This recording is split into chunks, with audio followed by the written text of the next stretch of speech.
Hi, this is Splash and very much welcome to this video. Today we'll talk about why the next Call of Duty game might be in danger, but before we get into that I just wanted to say a few things. First off, I want to say that I'm sorry that I haven't been able to upload as many videos as I wanted to do recently here on my channel. I'm currently recording percussion parts since I'm a musician for an upcoming new video game, so that is keeping me busy most of the days for a few days more, also in the start of this upcoming week. So with that said, please be patient and also be aware that I'm uploading my Resident Evil Village live streams on my second channel, which is called Splash. With that said, back to today's topic. I recently posted a video on my channel where I list 5 things that I would like to see in the upcoming Battlefield 6 game that will be released later this year. In that video I couldn't help doing at least some small comparisons also with Call of Duty, although I've always said through the years that the franchises are very different in their style and nature. But with the entry of large-scale maps in Call of Duty, and I'm mainly thinking about Warzone, Battle Royale, and also the map design and game modes we saw quite recently though in Battlefield 5, it feels as if the games got somewhat a bit closer to each other. Besides that, there's a lot of FPS gamers, including myself, that likes to switch between both Call of Duty and Battlefield, and I guess that will be the case also in 2021. But what if you could only choose one game? Or if it shows that your favorite franchise releases a game that doesn't live up to the expectations. In many ways that has already happened, since both BF5 and Cold War disappointed a lot of players. So with that said, what will happen this year then, when rumors are saying that Sledgehammer Games will release another World War II title called WW2 Vanguard, and about the same time as DICE is aiming high with Battlefield 6. And to be fair and square, there's another title, another shooter coming up before Christmas this year that might have something to say about this as well. And that is Halo Infinite. I'm a huge Halo fan and I've been looking forward to a new Halo game for quite some time now. Halo also has a long and strong history in the world of FPS gaming and is therefore a force to be reckoned with. So back to Call of Duty and what was originally planned in 2020. No one could at this point realize that the circumstances would make everything, including game developing, so much harder and different. I'm of course thinking about the whole COVID-19 pandemic situation. With that said, if it is correct from what I've heard before, Sledgehammer Games was about to produce and release a Call of Duty game in 2020, but for several reasons that didn't happen and Treyarch stepped into their place with a quite short time period at their hands to finish a game before launch in the later part of 2020.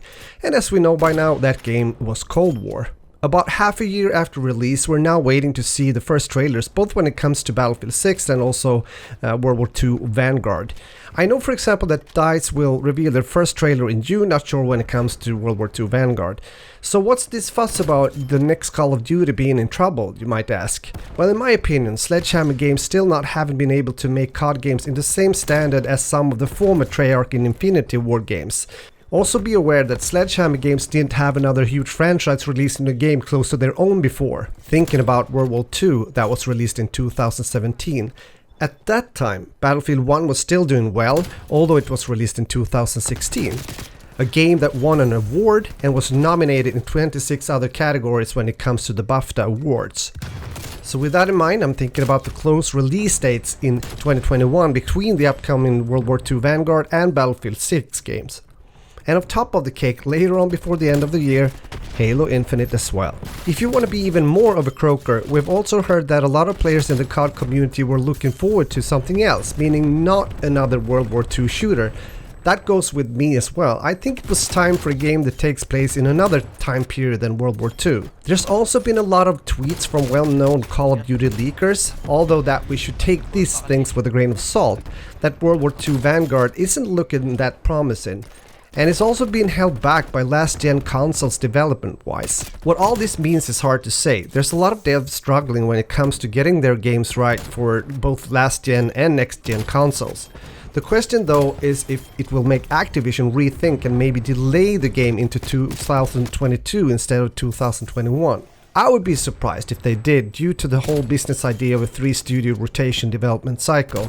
But maybe that would be good for the upcoming World War II Vanguard game, not only from a technical aspect, getting more time for development, but a release in, let's say, January or February 2022 could be beneficial when it comes to sales as well, since most people then have already been playing Battlefield 6 and also maybe Halo Infinite for a few months and are therefore more eager for a new game, and also maybe have more money to buy it. There were rumors earlier this year that Activision would release the Modern Warfare 2 multiplayer remake instead of World War II Vanguard this fall, but from what I understand now, that won't be the case. I personally think that it would overall be a better idea considering all the things mentioned in this video. So I'm curious to hear, what are your takes on this? What do you think would be the best thing to do? Maybe both from the perspective of being like devs and publishers, but also, which is the most important thing, what is most beneficial from our perspective, meaning the gamers that are buying the game, or the games. With that, I would like to say thanks for watching. If you enjoyed, please leave a like on the video and also support my channel by subscribing and turning on the notification bell for more content similar like this. Cheers and game on!